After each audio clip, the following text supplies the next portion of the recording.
놀던 홍대 참여연대 아직도 회원가입하지 않고 뭐하네. 놀던 홍대 참여연대 우리가 할 수 있는 것들 지금 뭐하네. 놀던 홍대 참여연대 아직도 회원가입하지 않고 뭐하네.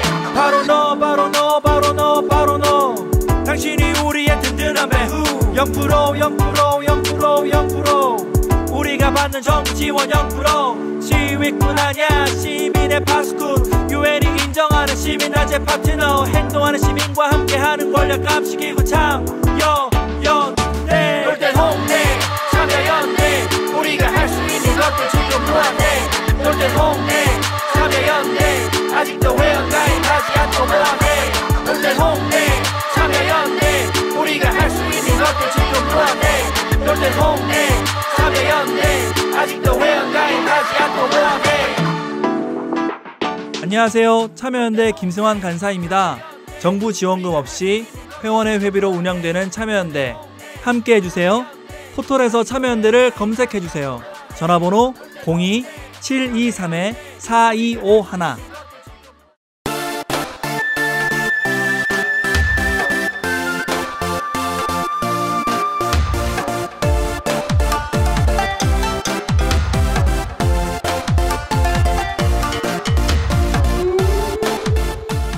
국내 유일의 아시아 전문 팟캐스트 아시아팟.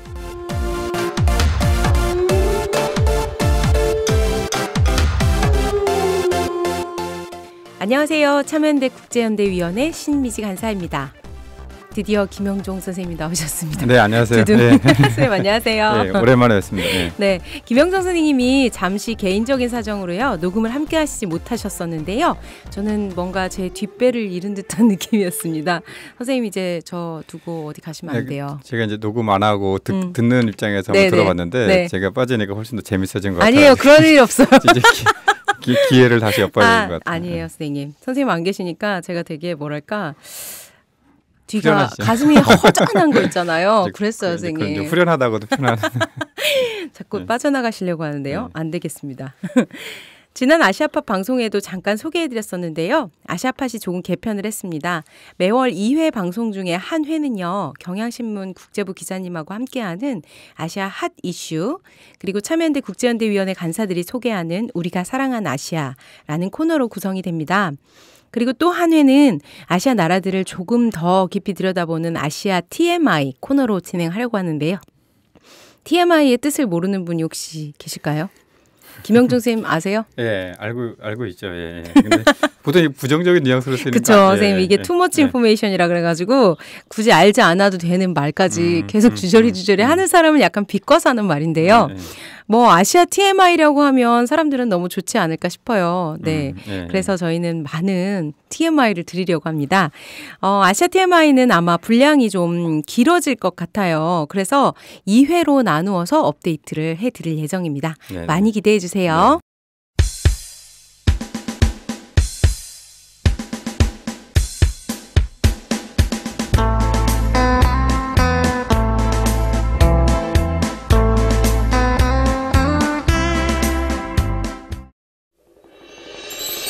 난 안 되겠니 이 생에서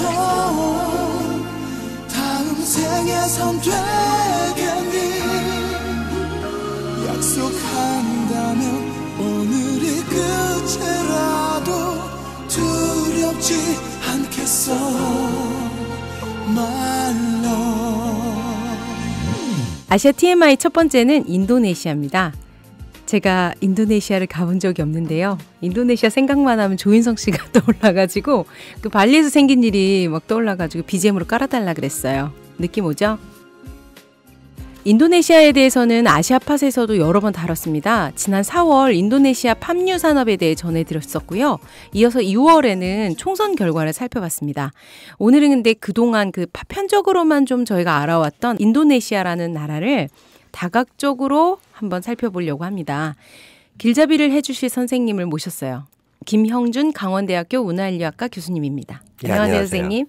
김형준 교수님, 청취자들께 인사와 간단한 소개 부탁드릴게요. 예, 안녕하세요. 저는 강원대학교 문화인류학과에 있는 김형준이라고 합니다. 그리고 대략 한 1990년대 초중반부터 시작해서 지금까지 인도네시아에 대해서 연구하고 있습니다. 90년대면 그때 선생님 뭐 하셨을 때죠? 90년대. 저요? 네. 태어나셨을까요?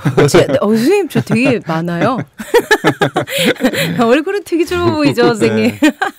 저는 90년대면 뭐, 네, 네, 맞아요. 네. 선생님 저는 90년대면 98학번이니까 학교 오. 다닐 때죠. 네, 저 초등학생인가 봐요.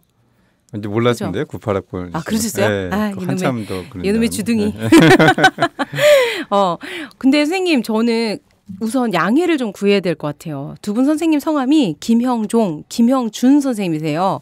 그래서 저도 얘기하다 꼬일 것 같아서 별칭을 만들고 가려고 합니다. 청취자들도 어려우실 거예요. 김영준, 김영종 이러면. 그래서 아시아팟의 기둥인 김영종 선생님은 쫑으로 부르고요.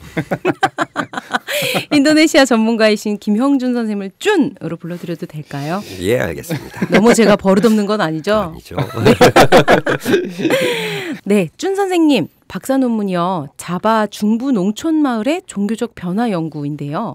이거 어떤 계기로 이런 연구를 90년대 하신 건 맞아요, 선생님? 예. 어떤 계기로 이걸 하게 되셨어요? 원래는 제가 농촌 사회 네. 변화에 대해서 연구를 하러 갔었는데 네. 제가 원래 의도했었던 변화의 모습이 나타나지 않았기 때문에 어쩔 수 없이 네. 뭘 연구를 할까 고민을 좀 하다가 네. 이제 제가 조사하던 당시에 제일 이제 핫한 이슈가 이슬람 문제였기 때문에 네. 어떻게 보면은 전혀 의도하지 않았었던 연구를 하고 돌아왔다고 할 수 있습니다. 선생님 근데 이거 쓰실 때 죄송해요. 나이가 연세라고 하면 너무 나이 드신 것 같아 보일 것 같아. 연세가 어떻게 되셨어요? 30대 초반입니다. 네. 30대 초반에 농촌을 연구하러 자바 중부를 가셨단 말씀이신 거네요. 저도 이제 문외한이긴 하지만 교수님 말씀하신 이 종교 이슬람에 관한 문제는 어떻게 보면은 본질적인 문제고 그때 당시 핫했지만 앞으로 지금도 점점 더 중요해지는 그런 이슈가 아니겠어. 오히려 선견지명에 가까운 그런 선택이 아니었나 생각이 드는데요. 그러게요. 선생님 그때는 인도네시아가 되게 지금보다 더 좀 발전이 안 됐을 때잖아요. 그렇죠. 그럼 농촌에 갔을 때 좀 놀라시거나 이런 건 없으세요? 없으셨어요? 일단은 살기가 좀 힘들기는 힘들었었는데 가서 근데 이제 계시는 게. 그 인류학자들이 보통 연구하는 지역은 전체적으로 보게 되면 좀 이제 외진 지역이나 이런 곳이 많기 때문에 더 그러니까 뭐랄까 원시가 보존된 곳을 더 찾아가시는 건가요? 뭐 그 정도까지는 아니고 네, 네. 그렇지만은 결국은 이제 도시보다는 상대적으로 농촌보다는 좀 더 이렇게 그 주변화된 네. 그런 지역을 많이 연구를 하기 때문에 제가 처음에 기대를 했었던 거는 촛불을 켜고 어떻게 살 수 있을까 뭐 이제 이런 고민을 했었거든요. 네네네. 근데 다행스럽게도 저희 동네에는 전기가 들어와가지고 그러니까 전기가 들어왔다는 사실을 아는 순간 여기 살만한 데구나 라는 그런 생각을 했었습니다. 연구하시면서 가장 인상이 깊었던 게 있으세요? 기억나시는 게? 그때 당시. 그렇죠. 뭐 어떻게 보면은 제가 한 1년 반 정도 네. 그 지역에서 살았는데 삶 자체가 다 인상적인 뭐 이제 그렇다고 얘기를 할 수가 있고 네. 나중에 이제 그 이슬람을 선택하게 된 제일 중요한 아마 동기 중에 하나가 저는 조사를 하러 가기 전에 무신론자였거든요.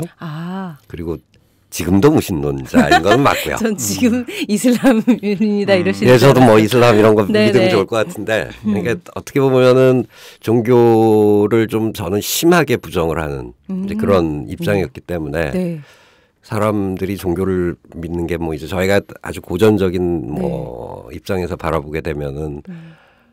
뭐 좀 부정적이고 비합리적이고 누구한테 의존하려고 하는 뭐 이제 이런 성향들을 강조를 하는 경향이 있었고 저도 역시 그랬었고요. 근데 어떻게 보면은 조사를 한 1년 반 정도 하는 과정 속에서 종교를 믿는 사람의 입장을 좀 더 이해하시게 되죠. 이해하는 이제 그런 방향으로 바뀌게 된 게 개인적으로도 상당히 삶을 풍부하게 볼 수 있지 않을까. 네. 그러니까 좀 웃기게 이제 말씀을 드리면은 제가 어느 정도 이제 조사를 하고 나서 사람들한테 많이 했던 질문 중에 하나가 정말로 천국이 있느냐, 죽은 다음에 어떻게 되냐, 이제 이런 류의 얘기들을 많이 했었거든요. 네. 근데 제가 조사를 끝내기 한두 달쯤 전이 되니까 어느 날 갑자기 저도 불안해지는 거예요. 죽은 다음에. 천국에 못 가면 어떡할까?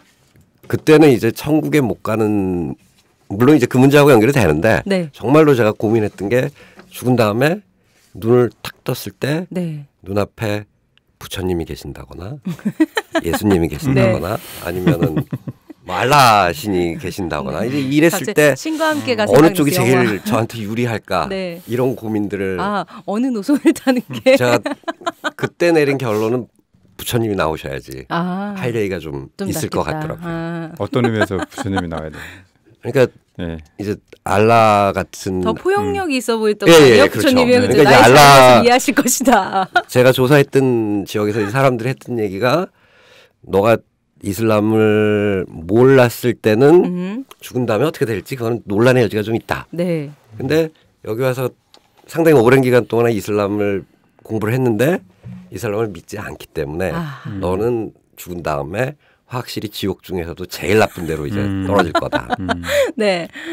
그래서 이제 제가 이렇게 생각을 하다가 신부님하고 목사님한테 한번 찾아간 적이 있었거든요. 그랬더니 신부님께서는 그래도 우리는 연옥 비슷한 뭐 이제 이런 개념도 좀 있기 때문에 착하게만 살면 천국은 분명히 못 가지만 그래도 뭐 지옥 불에 떨어지지는 않을 것이다. 오. 근데 제가 이제 생각을 해보니까 부처님이 계시면 좀 개길 수 있을 만한 여지가 제일 있지 않을까. 네네. 그래서 같은 한자문 한자문 문화권이고 뭐 그다음에 개미로 몇 번 태어나도 뭐 큰 문제도 없을 것 같은 생각이 좀 들기도 하고. 네, 제가 벌 받아가지고 개미로도 태어나고 개로도 태어나도 그래도 그게 다시 낫지. 돌아가니까. 근데 저도 말레이시아 있으면서 그 친구들이 이렇게 질문 또는 이제 권유 이런 게 좀 있긴 했습니다. 근데 그게 뭐 강하거나 뭐 차별적으로 뭐 이렇게 강제적인 건 아니고 말씀대로 생각해서 그렇죠. 그러니까 그들이 믿는 그 종교관 세계관 차원에서 봤을 때는 내가 종교를 안 갖는다고 하는 것이 좀 뭐 궁금하기도 하고 또 염려스럽기도 한 것 같아요. 그래서 이렇게 권유하는 그런 상황이 있었던 것 같습니다. 쫑의 내세는 어떻게 될 것인지 고민이 된다, 뭐 이런 거네요, 그죠? 네, 그렇죠. 이제 그런 차원에서 하지 않으련 뭐 이런 얘기는 했었습니다. 네. 그 선생님, 저는 그 강원대학교 문화인류학과 계신데요. 문화인류학과의 수업을 전 들어본 적이 없거든요. 그거는 뭘 가르치세요? 짧게 한번 알려주세요. 그러니까 저희 같은 경우는 한 수업이 크게 두 가지 종류로 나뉘는데 하나는 방법론과 관련된 파트가 있고요. 그래서 실질적으로 연구하는 방법. 네. 그래서 이제 그 다른 사회과학하고 달리 인류학은 이 숫자를 많이 쓰질 않습니다. 그러니까 저희는 질적 연구를 계속 해왔고 그렇기 때문에 질적 연구와 관련된 수업이 이제 한 파트가 한 파트를 구성을 하고 다른 나머지 반은 이제 지금 이제 좀 전에 말씀드린 것처럼 뭐 종교든 경제든 아니면 정치든 결국은 이제 사람들의 삶에 중요하다고 생각되는 그런 영역에 대한 개별적인 수업들이 있습니다. 학생들한테 아시아 TMI는 꼭 그럼 들어봐야 되는. 새로 시작했다고 그러니까 꼭 들어보도록. 네, 선생님 꼭 홍보 좀 해주십시오, 선생님. 감사합니다. 선생님, 인도네시아 위키피디아를 찾아봤어요, 제가. 그래서 이제 정식 국명이 인도네시아 공화국이라고 하고 한국 한자음으로 인도니서와 이 줄임말인 인니로도 불린다. 이렇게 나오는 거예요. 그래서 저는 그동안 왜 인니라고 불렸는지 몰랐거든요. 이 이유였구나, 이걸 처음 알았고요. 이 인도네시아란 명칭은 19세기 영국학자가 명명한 것으로 인도양의 섬들이 네시아인가 봐요. 이란 뜻이라고 하고 적도의 푸른 보석이라는 별칭이 있다. 이렇게 말하는데 맞아요, 선생님?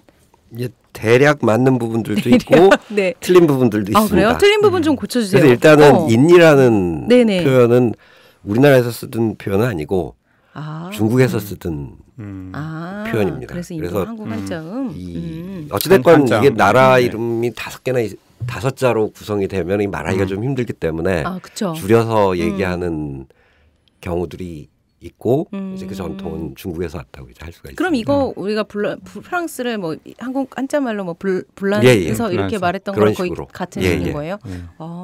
그렇게 하고 인도네시아라는 이름은 이제 말씀하신 것처럼 인도 플러스 네시아 뭐 이제 이렇게 되는데 인도네시아를 인도라고 불렀던 이제 가장 중요한 이유는 예전에 인도네시아가 네덜란드 식민지 하에 있었고 네덜란드에서 인도네시아를 부를 때 인도라고 불렀습니다. 그러니까 저희가 알고 있는 인도는 있잖아요.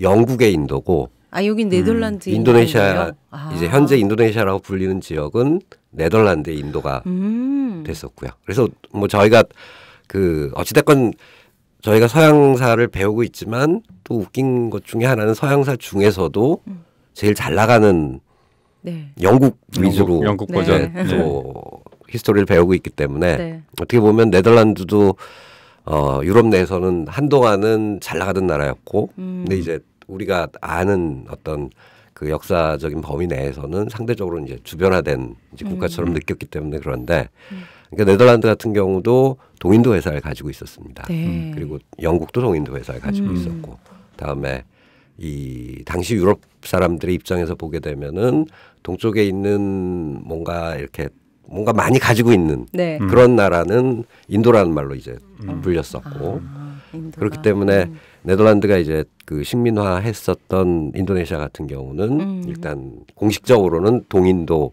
그러니까 동인도. 네덜란드, 이스트, 인디즈 이렇게 불렸습니다. 아, 그래서 인도란 말은 인도네시아에서 인도란 말은 이제 그런 역사적인 이유 때문에 나타나게 됐고 같은 명칭이지만 다른 지역을 지칭했던 같은 배경에서 실제로 이제 지금은 그런 분들이 많이 없을 것 같은데 이제 인도와 인도네시아를 이름이 비슷하다 맞아요. 헷갈린다 이런 맞아요, 분들이 선생님. 옛날엔 좀 있었던 것 같아요. 옛날엔 많았죠. 예. 그러니까 제가 그 처음 조사하러 간다고 제 친구들한테 네. 얘기를 하자마자 상당히 많은 친구가 얘기를 했던 게 갑자기 불교 공부를 왜 하러 가니? 그러니까 저는 이제 인도네시아 간다고 얘기를 했는데 인도를 간다고 생각을 하고 그렇구나. 그러면 왜 적도의 푸른 보석이란 별명이에요? 그 예뻐서? 그렇죠. 근데 적도가 대충 동남아시아에 어디 정도에 있으리라고 생각을 아직 아까 신미지 선생님께서 네. 인도네시아를 아쉽게도 못 가봤어요. 못 가본 뭐 네네. 그런 상황이지만 적도가 인도네시아 밑에 정도? 어딘가에 있겠죠. 그래서 싱가포르 바로 밑이 아. 그 적도가 네. 있습니다. 그렇게 하고 대략적으로 보면은 인도네시아 정중앙을 가로질러서 이제 적도가 있기 때문에 적도라는 말로 인도네시아를 이제 표현하는 경우들이 있고 위아래 걸쳐 있죠, 그죠? 인도네시아 진짜 경우는 덥겠네요. 딱 상상만 해도. 아, 그리고 되게 아름다운 섬이어서 적도에 있는 푸른 섬 보석이다 이렇게 들어간 뒤에 건가 있는 봐요. 말은 뭐 네. 그냥 붙일만한 말이라고 생각하고요. 네. 인도네시아 분들도 잘 모르는 말 아닐까 싶어요. 위키피디아가 TMI였군요. TMI였네요. 네, 인도네시아를 자세히 들여다보기 위한 워밍업으로 시작해 볼게요. 인도네시아의 역사 이제 알아보고 가야 되는데요. 이거 되게 제가 질문지 만들면서 너무 뻔한 거예요. 한국을 알아봅시다. 한국의 역사 이런 게 너무 뻔한데 그래도 좀 알고 가야 그래 그쵸. 뭐 누군가 네, 우리를 알래도 전쟁이 있었고 뭐 조선 시대가 있었고 막 이런 얘기는 알아야 되잖아요. 그래서 인도네시아 역사를 선생님 제가 잘 알아들을 수 있게 천천히 한번 얘기해 봐 주세요. 그러니까 아마 이제 저희가 그 한나라 역사에 대해서 생각을 하면 네. 옛날에 무슨 왕조가 있었고 뭐 이제 맞아요. 이런 식으로 설명을 하는 게 일반적이고 근데 이제 인도네시아는 약간 독특한 우리 입장에서 보면은 저게 왜 역사라고 할 수 있을까라는 생각을 이제 할 수 있을 정도로 지금 인도네시아를 그 전체적으로 통치를 했었던 왕국이 단 한 번도 역사상 존재를 하지 않았었습니다. 아, 진짜요? 예. 그러니까 지금 이제 인도네시아의 큰 섬이 한 4-5개 정도 있고 아마 네. 보르네오 섬 정도는 네. 아시지 않을까. 근데 이제 인도네시아에서는 보르네오란 말을 또 안 씁니다. 아, 그래요? 그럼 뭐라고 불러요? 거기도 자기네 이름이 토착적인 이름이 있는 따로 있을 거고. 거.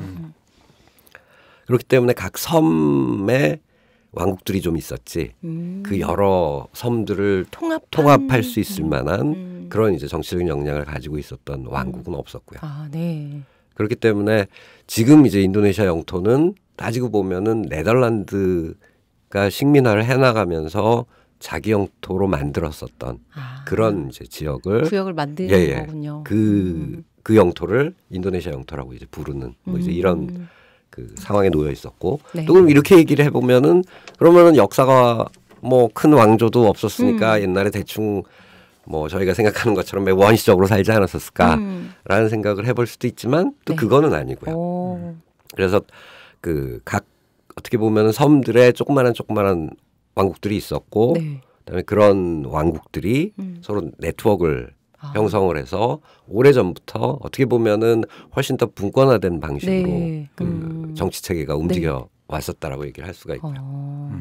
그러면 제일 그런 섬들이 있다가 어떻게 뭐랄까 식민지로 바로 가는 건 아니죠, 선생님? 바로 가요? 그러니까 이제 대략 그런 식으로 해서 상당히 오랜 기간 동안 그 전통 왕국들이 생겼다가 없어졌다 생겼다 없어졌다 이 과정을 이제 각 거치고 있는 섬들에서. 상황에서 어느 날 이제 그 유럽 열강들이 이 지역에 오기 시작을 했습니다. 그래서 아마 향료를 찾아서 동남아를 왔었다라는 얘기를 들어보신 적이 있으실 것 같은데 네네.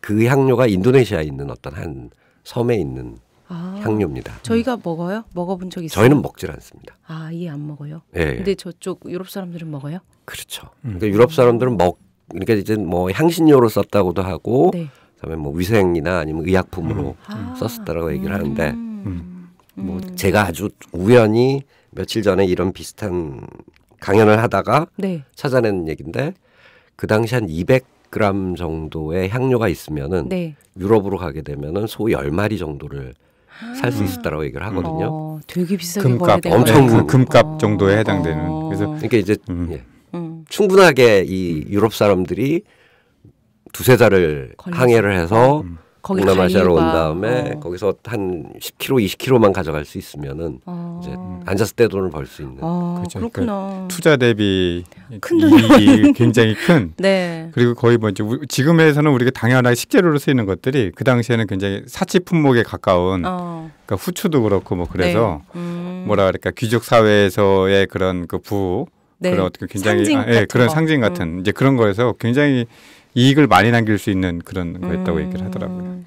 식민 지배는 선생님 네덜란드가 제일 먼저 한 거, 그러니까 네덜란드가 제일 먼저 도착하고 네덜란드가 딱 먼저 가진 거예요? 뭐 그거는 아니고 그 당시에 이제 포르투갈하고 스페인 이런 국가들이 그 동남아 여기저기서 교역을 하면서 영향력을 확대를 하고 있었고 네덜란드도 이후에 참여를 하게 됐고요. 근데 이제 우리가 생각하는 거하고 좀 다른 방식으로 식민화가 이루어졌는데 그 당시에는 네덜란드 정부가 개입을 한 게 아니라 동인도 회사가 개입을 했습니다. 회사가 들어가서 그렇죠.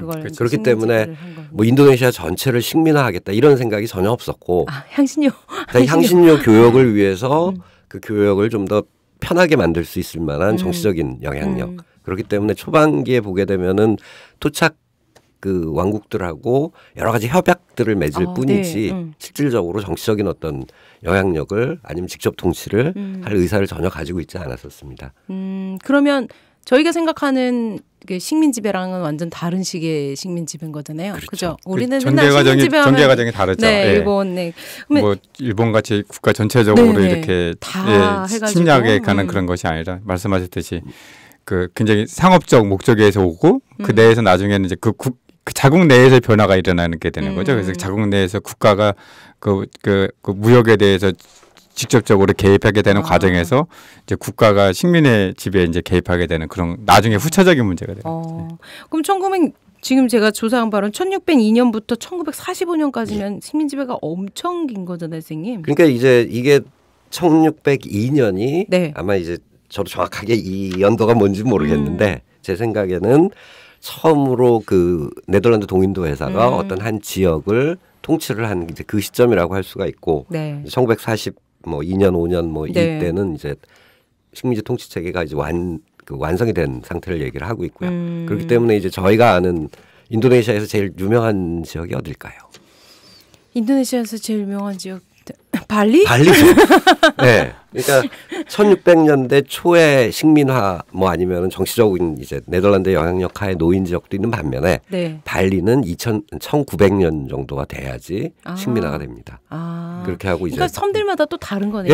그러니까 한 번에 왕창 이 지역을 우리가 식민화를 시키겠다가 아니라 필요에 의해서 이 섬의 일부를 이제 식민화를 시키고 그 다음에 그 이후에 이제 힘이 커지는 과정 속에서 그러니까 이제 네덜란드의 어떤 힘이 커지는 과정 속에서 내륙 지역을 식민화한다거나 그렇기 때문에 300년 동안 이제 식민 지배를 했다고는 하지만 실질적으로 발리 같은 경우는 한 50년 그리고 제일 그 식민 역사가 좀 이제 늦은 지역이 아체라고 하는 지역이 한 군데가 있습니다. 옛날에 사고 났던 곳이죠. 쓰나미.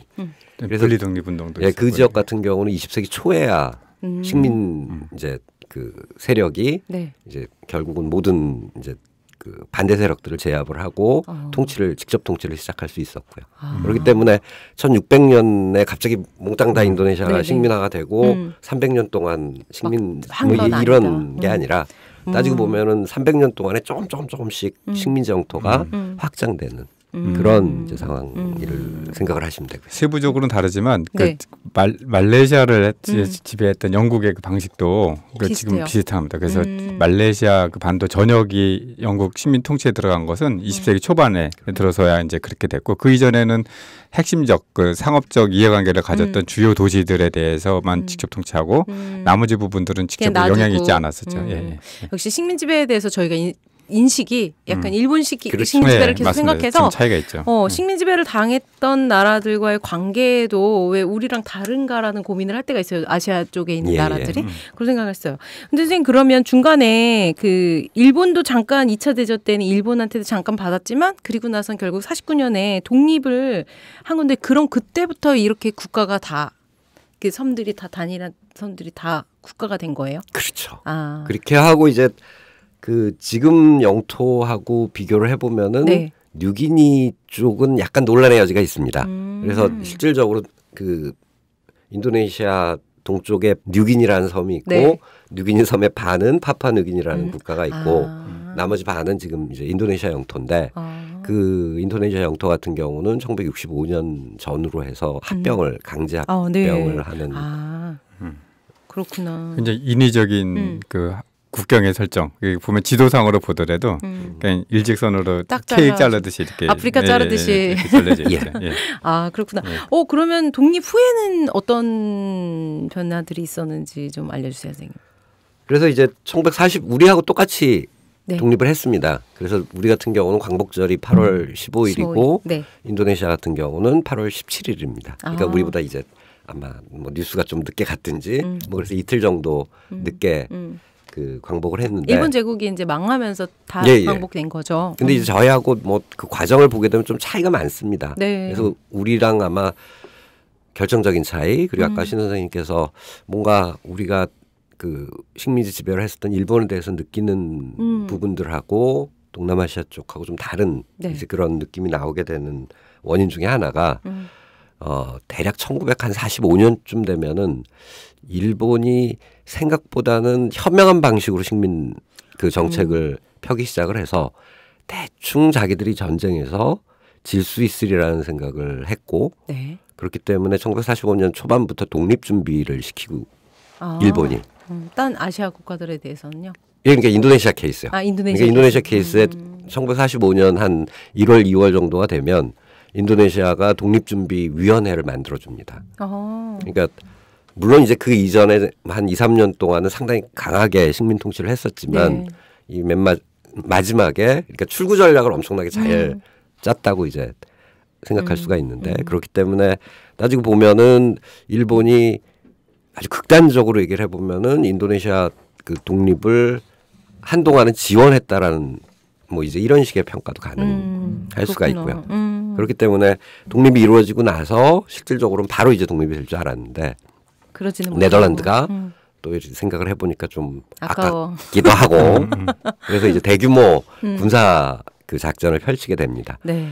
그러니까 어떻게 보면은 아까 말씀드렸던 것처럼 인도네시아를 묶을 어떤 역사적인 전통도 없었고 그다음에 그 아까 말씀드렸던 것처럼 아제하고 그다음에 저 반대편에 있는 파푸아하고 이렇게 어떤 동질적인 역사를 공유할 만한 그런 내용들이 이제 없었다라면은 역사적으로 좀 웃기기는 한데 네덜란드가 돌아옴으로써 한 3, 4년 정도 독립 전쟁이 일어나게 됐습니다. 네. 그렇기 때문에 지금까지도 그러니까 왜 이제 인도네시아가 하나의 국가여야만 하는지를 설명해 나가는 과정 속에서 이 우리가 봤을 땐 그렇게까지 치열한 전투는 아니었지만 한 3, 4년 정도 함께 독립을 위해서 함께 투쟁을 했었다라고 하는 이게 이제 아주 중요한 자산이 되는 정체성 같은 예, 예. 정체성 형성에 같이 묶는 데 역할을 하죠. 아, 진짜 신기한 이야기예요. 그러니까 상당히 우연히 그러니까 네덜란드라고 하는 식민지 속에 들어갔었는데 독립할 때는 다른 방법이 없으니까 네. 그냥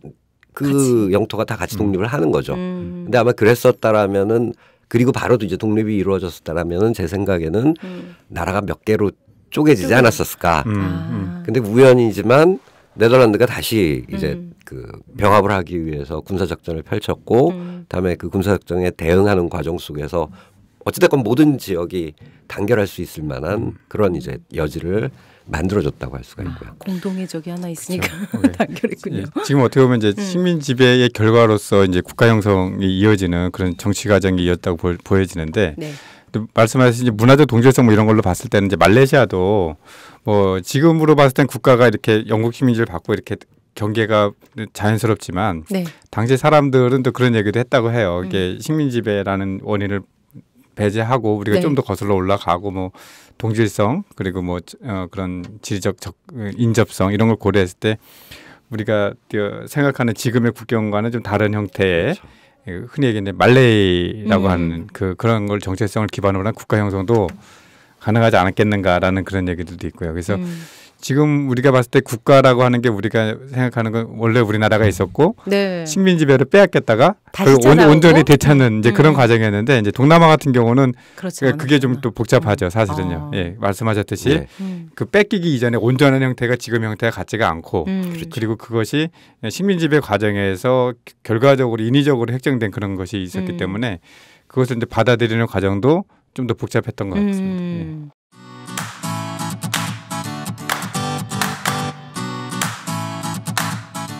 참여연대가 제작하는 책 이야기 팟캐스트 책사이다와 국내 유일의 아시아 전문 팟캐스트 아시아팟 매주 목요일에 번갈아 찾아갑니다.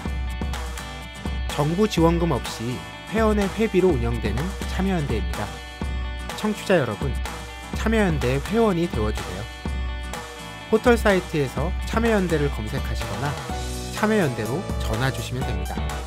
전화번호는 02-723-4251 02-723-4251입니다. 독립하고 나서는 이제 독재 시작이 된 정권이라고 거죠. 하는 그쵸 선생님. 그리고 나서 그 독재가 초대 대통령이 수카르노잖아요. 예. 그 과정 지금까지 약간 과정을 그러니까 이제 이 수카르노라고 하는 첫 번째 대통령이 그 어떻게 보면 이제 처음으로 민족주의 운동을 인도네시아에서 시작한 사람이고, 그러니까 이제 네덜란드 식민지 치하에서 뭐 그 감옥에도 몇 번 가기도 하고, 독립투사, 예, 독립투사라고 할 수가 있고요. 그렇기 때문에 그리고 상대적으로는 상당히 이게 좀 뭐 아마 대다수 지역에서 그렇겠지만 아주 민주적인 분이었고, 그다음에 네. 서구식 교육도 많이 받았고. 어허. 근데 일단 한번 이제 대통령이 되고 나서는 또 얘기가 좀 이제 달라지게 되는 거죠. 권력을 잡고 나니. 예. 그래서 이제 1949년부터 한 65년, 67년에 이제 물러나게 됐는데 공식적으로는 대충 그러니까 한 20년 정도를 이분이 그쵸. 대통령을 장기 했고. 집권하시면서 이제. 그다음에 그리고 나서 또 이제 그다음에 나오신 수하르토라고 하시는 분이 네. 한 30년 정도 해먹고. 네. 그래서 결국은 독립 이후 50년 동안 대통령이 두 명이 두 명. 이제 서로 같은 수씨. 수씨. 뭐 스카르노 수하르토. 예, 그래서 네. 저 아주 제가 이제 물론 이제 세대가 좀 다르니까 네. 저는 아직도 기억을 하는 게 아마 초등학교 아니면 중학교 정도 때까지는 수카르노의 교도민주주의라고 하는 내용이 그 저희 교과서에 실려 있었습니다. 그러니까 인도네시아와 관련된 얘기가 한국 교과서에는 상당히 안 실려 있는데. 네, 저는 그거밖에 몰라요. 나무 보르네오 섬에서 뭐 와서 가구를 만들었다 뭐 이런 것만 봤어요. 근데 이제 그 교도민주주의라고 하는 게 그 영어로는 가이디드 데모크라시라고 얘기를 하는데 그렇기 때문에 가이드 데모크라시를 하는데 가이드가, 대통령이 가이드하는 데모크라시. 근데 이제 저희 박정 입장에서 보게 되면은 그러니까 어떤 이론 자기의 독재를 이렇게 정당화할 수 때, 있을 만한 이론적인 배경이 없는 상태에서 그 그러니까 이제 훌륭한 사람에 의해서 인도되는 지도되는 데모크라시도 있다. 존재할 수 있고 다음에 이제 지금과는 좀 다르게 1960년대만 하더라도 동남아가 우리한테는 약간의 선진국적인 요소를 네. 가지고 있는 그렇죠. 곳이었고요. 필리핀도 좀 잘 살았죠, 예. 우리보다. 그래서 필리핀도 1950년대는 우리보다 잘 살았었고 인도네시아도 뭐 그 말레이시아 같은 경우도 그때 고무가 워낙 잘 팔리던 시대였기 때문에 그래서 어떻게 보면 인도네시아에 있는 정치 체계를 우리나라에서 이제 수용을 하거나 아니면은 뭐 이제 배워야만 한다라는 뭐 여기에 대한 거부감은 지금보다는 아마 좀 상대적으로 덜하지 않았었을까라는 생각이 드는데 그래서 이제 저도 명확하게 기억을 하고 있는 거죠. 교도민주주의. 교도민주주의라고 하는 이제 이상한 표현이 저희 사회 교과서에 네. 포함이 돼 있었습니다. 그럼 그 수씨 대통령 두 번째 분 수하루토 때는 어땠어요? 예, 그냥 수하루토 때도 비슷한데 갑자기 수씨를 하니까 좀 제가 이건 정정을 하고 넘어가야 될 것 같은데. 진짜 수씨인 줄 알 것 같아요. 그렇지 않은데. 예, 근데 그렇죠?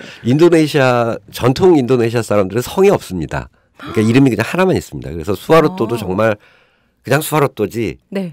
뭐 수하가 성이고 루토가 뭐 이름이고 그렇지 않고 그러니까 이런 얘기도 좀 이제 어떻게 보면 좀 이상하긴 한데 그러니까 저희가 예를 들어서 어떤 사람이 성이 뭐냐 근데 성은 없다. 없어요. 그럼 넌 뭐라고 부르냐? 그럼 이름 하나다라고 얘기를 하면은 뭔가 이렇게 근본이 없는 집안 같기도 하고 뭐 이제 그런 느낌들은 좀 있는데 그래서 전체적으로 저희하고 좀 다른 친족 체계를 가지고 있기 때문에 그쪽은 그냥 이름만 가지고 있습니다. 그래서 수하루토도 뭐 앞에 딴 거 아무것도 없고 그게 이제 다 이름이고 다음에 수카르노도 똑같은 건데 왜 그럼 숫자가 들어갔냐면 이 둘 다 이제 자바 사람인데 자바 사람들이 이름을 지을 때 오하고 우 모음을 아주 좋아합니다. 그래서 이제 둘 다 우연이지만 이제 숫자로 시작되는 뭐 이제 그런 특징이 있었고 다음에 수하루토 같은 경우는 이 수카르노하고는 배경이 완전히 다릅니다. 그러니까 이 사람은 이제 군인 출신이었고 따라서 이 정권을 잡은 것도 쿠데타를 통해서 정권을 잡았었고요. 그리고 나서 30년 동안 거의 철벽에 가까운 그런 이제 통치를 이어갔었고 1990년대, 98년에 이제 뭐 쫓겨났는데 1990년대 중반까지만 하더라도 수하루토가 대통령을 관둘이라고 생각하는 사람은 아무도 없었습니다. 그러니까 실질적으로는 뭐 죽을 때까지 할 수 있을 만한 이제 그런 그 통치를 통치 체계를 만들었던 그런 이제 사람이라고. 선생님이 그러면 인도네시아 가셨을 때도 수하루토였어요. 그럼 계신 동안에 바뀌었어요, 아니면? 아닙니다. 이제 끝나고 않으셨어요? 그럼 사회 분위기는 어땠어요, 선생님? 그러니까 전체적으로 한 30년, 그러니까 수카르노 같은 경우는 독재를 했지만 그래도 이제 이 사람의 백그라운드가 기본적으로 민족주의자였고 그다음에 이 식민 체제 하에서 싸우기 위해서는 대중적인 동원도 많이 하고 독립운동 가고 네, 독립운동도 했었고 그렇기 때문에 어찌됐건 사회는 상대적으로 그 정치적인 활동은 아주 활발하게 이루어지는 그런 모습들이 있었다. 그 안에서 독재를 이제 했고 독재를 위해서 그 당시 이제 자기 집단과 자기를 지지할 수 있는 집단과 그렇지 않은 집단을 확실히 구분을 해서 자기 집단을 중심으로 해서 이제 독재를 하게 됐었다라면은 수하루토는 이제 그런 경력이 하나도 없는 군인 출신인 거죠. 그러니까 어떻게 보면 1970년 전두환 정도의 이제 그렇기 때문에 1970년대는 이제 그 5, 60년대 액티비즘이 그대로 유지가 됐었을 때라서 사람들이 데모도 좀 하고 뭐 반대도 하고 뭐 이제 이런 모습들이 그래도 조금은 있었다라면은 80년대쯤 들어오게 되면은 모두 다 하라는 대로 그대로 하는 그러니까 포기 현상이 이제 그렇게 하고 90년대 한 중반 정도까지도 그러니까 사회가 정치적으로는 정말로 활기가 전혀 보이지 않는 뭐 이제 이런 상황이었고 그렇기 때문에 어떻게 보면은 지금의 상황까지도 수카르노보다는 수하루토의 영향이라고 하는 것들이 훨씬 강하게 남아 있지 않을까라는 생각을 해볼 수가 있고요. 그럼 경제적으로 좀 잘 살다가 이제 줄어든 것도 그때 때문인 거예요, 선생님? 그 정치적 이유가 그러니까 수하루토가 정치적인 정당성을 유지하기 위해서 경제 발전을 시켰고요. 그러면 그때 더 많이 발전했겠네요. 발전은. 그러니까 뭐 좀 이상하게 얘기를 해보면 제가 처음 92년에 이제 인도네시아에 갔었는데 그때 미화 1달러에 상응하는 인도네시아 이제 화폐를 저희가 루피아라고 보통 얘기를 하는데 루피아가 한 1,500루피아 정도였습니다. 1달러에 1,500루피. 92년에요. 네. 근데 이제 96, 7년을 거치면서 경제 위기가 한번 왔고 그리고 나서 한 15,000루피아, 10,000루피아 뭐 이 정도로 10배 가량의 화폐 가치가 하락했다 이렇게 보시면 그렇게 볼 수 있습니다. 그러니까 그 이전까지 수하루토가 80년대를 거치면서 경제 성장을 상당히 잘 했고 근데 이제 이게 경제 위기 과정을 거치면서 어느 날 갑자기 이제 다 무너지게 되면서 결국 이제 정권이 바뀌게 되는 뭐 이제 이런 상황이 전개됐다고 할 수가 있고요. 그래서 그 인도네시아에서는 수하르토를 뭐 그러니까 어떻게 보면 아주 저희 박정희 대통령이 가지는 이미지하고 상당히 많은 부분들을 가지고 있게 되는 그 이유 중에 하나가 수카르노 때는 사람들이 그러니까 배는 고팠고 말은 할 수 있었다. 이제 보통 그렇게 얘기를 하고요. 근데 수하르토 때는 말을 안 하는 대신에 배는 그래도 부르고. 채웠다. 뭐 그러니까 그 실질적으로 기근이 일어나고 사람들이 밥을 못 먹을 정도의 상황이 수카르노 대통령 하에서는 일어났었고요. 근데 1970년대를 거치게 되면서 실질적으로 빈곤선 아래에 있는 사람들은 분명히 있지만 네. 먹을 게 없어서 굶어 죽는다거나 뭐 이런 사람들은 없어지는 그 정도의 이제 경제 발전은 이뤘다라고 하는 거는 부인할 수는 없고요. 이제 공가가 이제 늘 같이 따라다니게 되는데요. 이제 그 뭐 과의 입장에서 봤을 때는 그 경제 순정 과정에서의 그 뭐 우리식으로 하면 정경유착 관계 네. 이제 그런 고리들이 형성이 돼서 부패 문제라든가 그리고 이제 부의 분배 문제라든가 네. 그리고 이제 경제 성장 과정에서의 그 부의 일부 특권층에 대한 집중 현상 뭐 그리고 이제 능력이라기보다는 그 인연 연줄. 뭐 연줄 이제 그런 거에 의한 특혜에 네. 대한 거 뭐 그런 것들이 지금 어떻게 보면 그 이후에 수하르토 이후에도 경제 사회적 구조가 기조로 남아 있어서 그 이후에 개혁이라든가 뭐 그런 데 굉장히 여러 가지 이제 걸림돌이 되고 있는 그런 상황을 볼 수 있어요. 너무 신기한 게 처음 시작은 다 아시아랑 되게 달라서 우리나라랑 식민지배도 다르고 그렇구나 했는데 독재 정권이 잡히고 나서의 흐름은 똑같이 가는 거예요. 예. 너무 신기한 내용인데 그래서 98년에 이제 혁명으로 수하르토가 하야했다고 하는데요. 예. 그때 제가 98학번이니까 대학 갔을 때는 대학에 들어가셨겠네요. 그건 전혀 몰랐어요. 그 당시에 천둥벌거는 뭐 IMF로 뭐 인도네시아뿐만 아니라 다 네. 아시아 대부분 국가들이 뭐 한국도 그렇고 정신없던 시기죠. 예. 네. 그래서 98년에는 혁명으로 결국 그 혁명이라고 하는 건 진짜 시민들이 끌어내린 거예요? 아니면 그렇죠. 약간 상황이 그래서 그러니까 실질적으로는 시민들의 어떤 시위에 의해서 대통령이 물러나는. 저희보다 더 멋지게 싸우긴 했네요. 저희는 그때 되게 경제적으로 힘들어가지고 이미 우리는 이제 뭐 민주적인 80년대 저희는 과정에 했으니까. 우리는 80년 있었고 또 우리는 또 어떻게 보면은 그 사상 최초로 이제 수평적 정권 교체가 일어나는 계기가 됐다고. 맞아요. 예, 그때 그렇긴 했죠.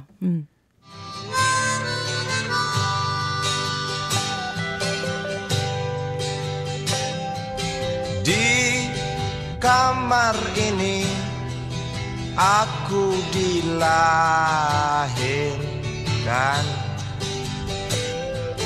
di balai bambu buah tangan bapakku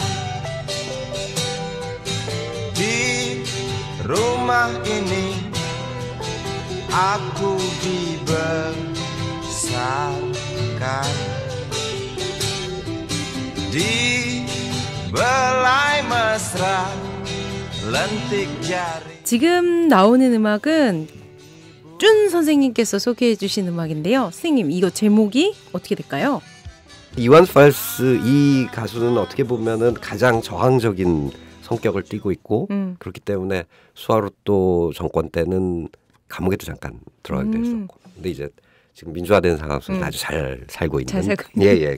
그렇지만은 그러니까 한 80년대 어떻게 보면은 말씀드렸던 것처럼 철권 정치가 유지되고 있는 상황 속에서 네. 거기에 이제 문화적인 차원으로 저항을 했었던 가장 대표적인 그 가수라고 할 수가 있습니다. 그래서 느낌이 우리나라 포크송 그 같은 느낌이 되게 많이 들고 그래서 뭐 기타도 네. 나오고 하모니카도 나오고 김광석 씨 생각났어요. 한참 들 때. 그런 음악이군요. 선생님. 그래서 제목은 우중 아스팔 본독 그대 이제 이런 얘기. 네. 우중이 끝이라는 말입니다. 그러니까 아스팔이 끝난 아스팔트가 끝나는 곳에 있는 이제 본독은 사람 사는 지역을 얘기를 하고 네. 그때는 크다라고 하는. 그래서 한 사람이 그 자기가 살던 자카르타 외곽에 살고 있었던 사람인데 개발에 의해서 이제 그 보상금 조금 받고 쫓겨나는 그런 이제 상황을 그 적고 있는 가사는 그렇습니다. 약간 좀 저항적인 노래. 예, 그래서 이제 사회 비판적인 노래. 예, 그래서 어떻게 보면은 제가 1990년대 이제 조사를 할 때 사람들 젊은 친구들이 상당히 많이 들었었던 노래가 이완 팔스가 했었던 노래 제목 자체가 그 그림이 연상된 그런 맞아요. 예, 아스팔트가 끝나는. 네, 조금 더 들어보시죠. Nama dusunku ujung aspal pondok gede rimbun dan anggun ramah senyum penghuni dusun.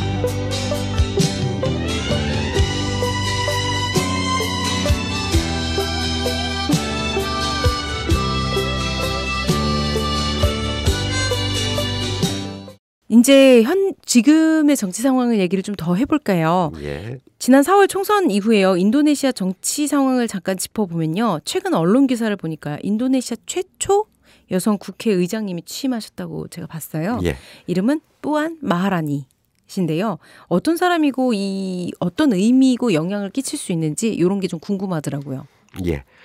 아까 신 선생님께서 말씀을 하시기를 어떻게 보면 인도네시아하고 우리 역사하고 좀 차이가 많이 나고 그렇지만은 독립 이후에 독재자가 나오게 되고 어떤 개발 독재가 이루어지게 되는 이런 과정에서도 공통점이 나타나게 되고 그다음에 개발 독재가 끝나고 그게 어떻게 보면은 민중 항쟁을 통해서 개발 독재가 끝나게 되는 상황도 또 우리랑 약간 동질성을 가지고 있고. 근데 이제 문제가 되는 게 개발 독재자를 이 민중혁명에 의해서 끌어내렸는데 그 이후에 나타나는 양상은 또 다시 한국과 완전히 차별적인 양상이 나타나고 있고요. 그러니까 어떻게 보면은 민중의 힘을 한번 이렇게 결집될 수 있을 만한 상황이 1990년대에 만들어지게 됐다라면은 2000년 이후의 정치 과정을 보게 되면 그때 어떤 의도했었고 다음에 사람들이 바랬었던 어떤 이런 식의 정치 체계는 상대적으로는 안 났던 거 나타나지 않고 있고요. 그러니까 우리나라 같은 경우도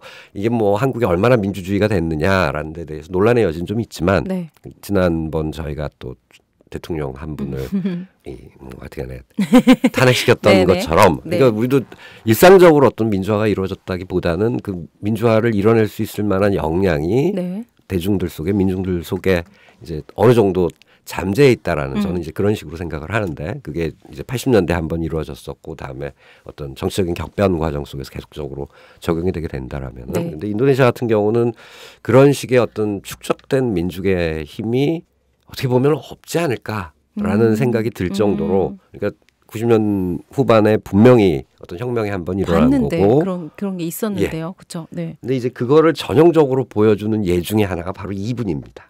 무한 마하라니. 예. 그래서 저희가 이제 그 초점을 맞춰서 이분이 여성이고 그다음에 국회의장에 취임을 했기 때문에 훌륭하신 분이고 어떻게 보면은 우리보다 훨씬 더 어떤 여성의 정치적인 그 역할이 세지 않을까. 이런 쪽만. 국회의장 없었잖아요. 그죠? 예.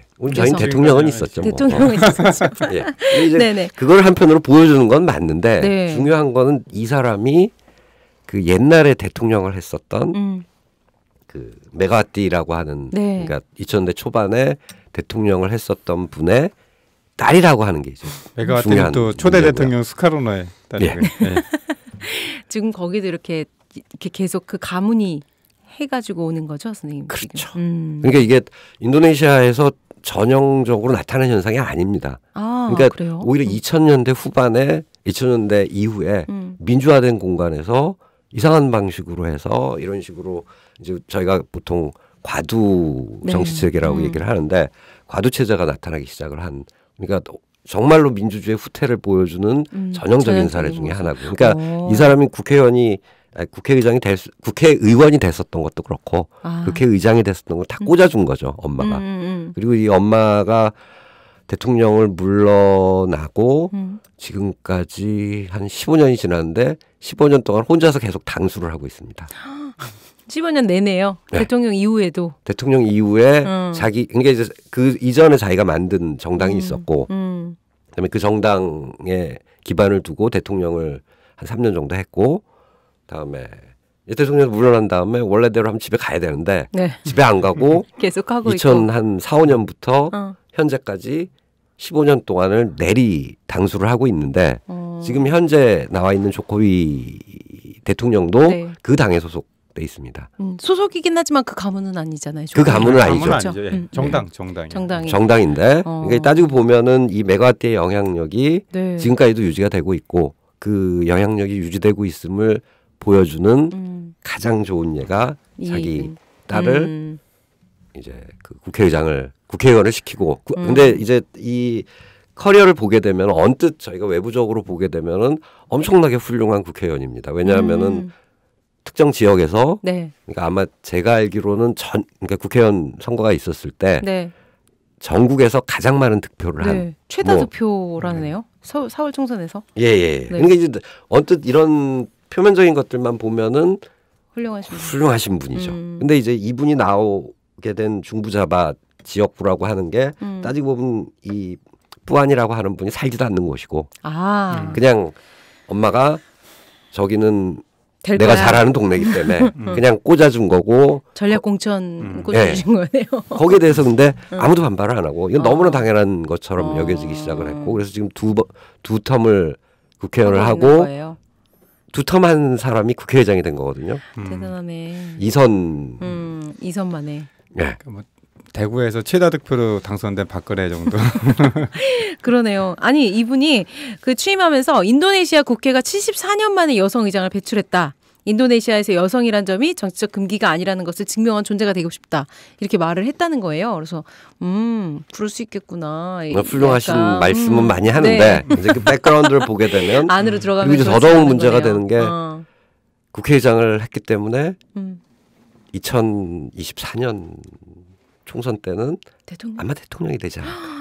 이 집안은 대통령을 무슨 교수 3명 나오는 집안이 아니고 대통령 3명씩 나오는 아마 그런 그럴 집안이 개연성이 훨씬 많은데 그러니까 이제 이게 말씀드린 것처럼 메가와트에만 한정되는 일이 아닙니다. 네. 지금 이제 인도네시아 정치에서 나타난 가장 큰 어떻게 보면 문제인데 그러니까 이 조코위 대통령 전에 반방 수실로 반방 유더연어라고 하는 또 이름도 되게 기시네요. 네. 예, 훌륭하신 대통령이 10년 동안 이제 해먹었는데 그분의 아드님도 똑같은 지금 경로를 겪고 있습니다. 그리고 이제 그 상대적으로 뭐 대통령까지는 가지는 않았었지만은 제가 좀 잘 아는 분이 한 분이 계신데 아민 라이스라고 해서 한동안 국회의장도 좀 했었고 뭐 야당의 그 대표적인 어떤 그 야당 정치인으로 여겨지는 분도 있는데 그분도 한 10년 전쯤에서 갑자기 그 사람 아들이 국회의원이나 해볼까 하면서 나오더라고요. 그래서 그렇구나 했더니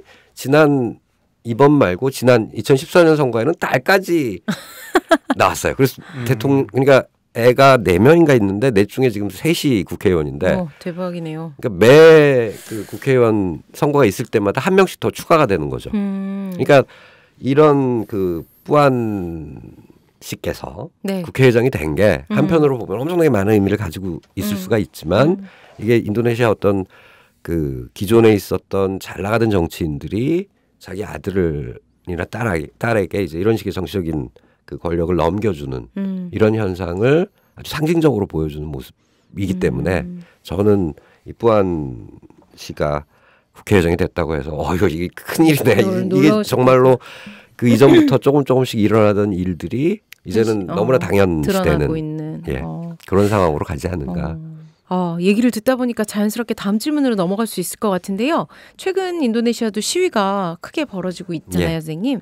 반부패위원회의 힘을 축소하는 내용의 부패방지법이 통과되었고 또 한쪽으로는 혼전 성관계까지 포함해서 혼외 성관계 금지하고 낙태죄, 대통령 모욕죄, 신성 모독 금지 이런 것들을 다 포함한 형법 개정안이 이건 아직은 통과는 안 됐지만 그죠 선생님 통과되려고 지금 올라가 있는 상태인 거잖아요. 실질적으로 국회에서는 통과가 됐는데 그것을 이제 법률화하는 과정만 남아 있는 거예요. 그런 거 보니까 이 지금 말씀하신 대로 세습 정치가 유지되기 위해서는 이런 부패 같은 경우가 일어날 수밖에 없으니까 이걸 좀 힘을 빼는 게 아닌가 이런 생각이 사실 들거든요. 선생님 맞아요? 딱 맞는 말씀이니까 그러니까 좀 전에 말씀하신 이제 내용 중에 네. 두 가지가 이제 섞여 있는데 네. 하나는 부패와 관련된 파트가 네. 있고 다른 하나는 조금은 저희가 이렇게 생각해보면 좀 이상하지만 혼외 성관계 금지 뭐 네. 이런 식의 저희 생각에는 전혀 종교하고 관계가 없지만 인도네시아 내에서는 종교와 긴밀하게 관계돼 있는 그런 내용이 있는데 앞에 부패 이제 방지법은 부패 방지 위원회를 그 민주화 이후에 그 힘에 어떻게 보면은 그러니까 가장 가시적인 성과라고 할 수 있을 만한 그런 이제 위원회가 부패 방지 위원회였고 다음에 지난 한 10년, 15년 정도 이제 그 존속하는 과정 속에서 실질적으로는 인도네시아 정치와는 좀 다른 결을 보여줬습니다. 그렇기 때문에 유력 정치인들도 많이 네. 그 부패방지위원회에 이제 그 기소에 의해서 기소가 되기도 했고, 그러니까 실질적으로는 아까 말씀드린 것처럼 이게 뭔가 이제 힘 있는 가족들, 힘 있는 정치인들 이런 사람들이 전체적인 어떤 정치적인 흐름을 좌지우지하는 그런 것과는 조금 다른 결을 보여주는 게 반부패 이제 위원회였고 네. 그렇기 때문에 국회의원 입장에서 보게 되면은 상당히 기분 나쁜 법이죠. 그 위원회 중에 하나였고 그 중에서 지난 이제 특히 한 몇 년 동안에 가장 그 큰 어떻게 보면은 이 반부패 제가 반부패위원회 가장 큰 성과를 얻어내게 된 게 이게 감청입니다. 그러니까 그 따로 뭐 이제 어디 그 법원에 영장 없이 들을 수 있어요. 위원회에서 독립적인 판단에 의해서 그 뭐 도청과 감청을 이제 할 수 있었고 그 자료에 의해서 상당히 많은 정치인들이 이 부패 혐의로 기소되는 이제 이런 상황이 처해졌기 때문에 그 국회의 요구가 완전히 터무니없는 요구는 네. 아닙니다. 그런 식으로 해서 법원의 감시도 받지를 않고 도대체 무작위하게 누구의 막, 그 허락도 없이 그냥 니네가 가서 감청하는 거니까 우리가 최소한 이런 감청을 모니터링할 수 있을 만한 위원회를 그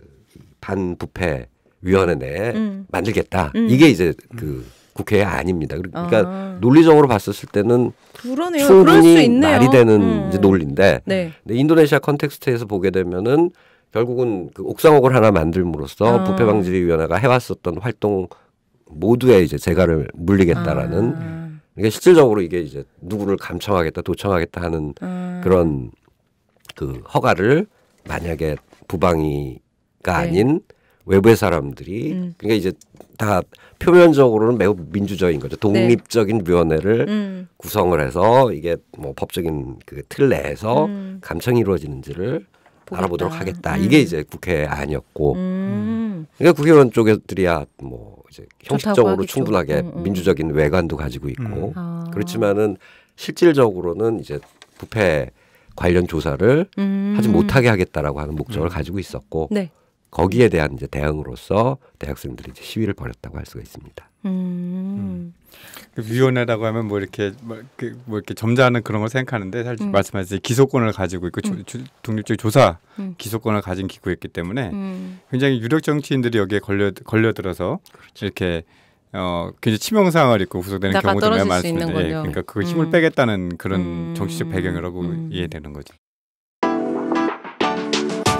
놀 땐 홍대 참여연대 우리가 할 수 있는 것들 지금 뭐하네 놀 땐 홍대 참여연대 아직도 회원가입하지 않고 뭐하네 놀 땐 홍대 참여연대 우리가 할 수 있는 것들 지금 뭐하네 놀 땐 홍대 참여연대 아직도 회원가입하지 않고 뭐하네 바로 너 바로 너 바로 너 바로 너 당신이 우리의 든든한 배후 0% 우리가 받는 정부 지원 0% 시위꾼 아냐 시민의 파수꾼 유엔이 인정하는 시민단체 파트너 행동하는 시민과 함께하는 권력 감시기구 참여연대 놀 땐 홍대 참여연대 우리가 할 수 있는 것들 지금 뭐하네 놀 땐 홍대 참여연대 아직도 회원가입하지 않고 뭐하네 놀 땐 홍대 참여연대 우리가 할 수 있는 것들 지금 뭐하네 놀 땐 홍대 참여연대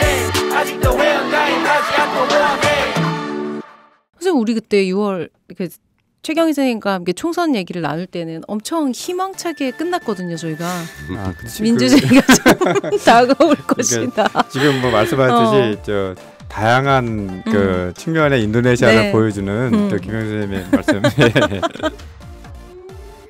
네, 지금까지 인도네시아의 역사, 현재 정치 상황 등에 대해 이야기 나눠봤습니다. 인도네시아 TMI 두 번째 시간에는 80% 이상이 무슬림 인구인 인도네시아의 이슬람 문화에 대해서 더 알아보도록 하겠습니다. 많은 청취 부탁드립니다.